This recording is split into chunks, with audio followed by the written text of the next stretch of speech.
L'endométriose, c'est une maladie gynécologique qui concerne une femme sur 10 en âge de procréer. Elle peut rendre stérile. Notre région est à la pointe de la prise en charge de cette maladie. Nous sommes allés dans une polyclinique aixoise. L'endométriose, c'est une maladie gynécologique qui concerne une femme sur 10 en âge de procréer. L'endométriose peut rendre stérile. Une marche était organisée à Paris aujourd'hui pour la reconnaissance et la prise en charge de cette maladie. Et justement, notre région est à la pointe de cette prise en charge multidisciplinaire. Valérie Chénine et Alban Poitvin se sont rendus à la polyclinique Rambaud d'Aix-en-Provence. Avant d'opérer les patientes atteintes d'endométriose à la polyclinique du Parc Rambaud à Aix-en-Provence, plusieurs spécialités médicales sont consultées. Cette prise en charge multiple est expérimentée depuis près d'un an en Provençale-Côte d'Azur. Elle donne de bons résultats. L'endométriose est une maladie chronique qui touche près d'une femme sur 10 en âge de procréer. On est essentiellement des chirurgiens, donc chirurgiens gynécologues, chirurgiens urologues, chirurgiens digestifs.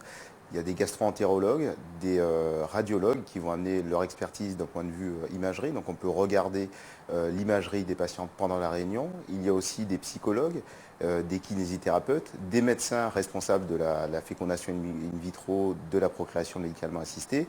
Et l'idée, c'est de réunir tous ces acteurs autour d'une patiente et de discuter des dossiers pour amener la meilleure réponse possible à la problématique d'une patiente. Alors, comment ça va aujourd'hui ? Louise, 28 ans, a été opérée l'an dernier.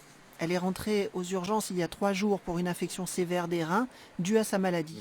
Sous antibiotiques, elle va mieux, mais devra revenir régulièrement pour des examens préventifs. Pour moi, ça touche à la fois la partie gynécologique, la partie digestive, et il y a également une atteinte au niveau des reins et des uretères.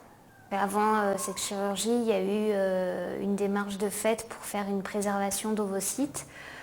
Du coup, j'ai été mise en relation, j'ai été adressée au centre de PMA avec un médecin spécialiste qui m'a prise en charge sur cette partie-là pour pouvoir faire cette préservation.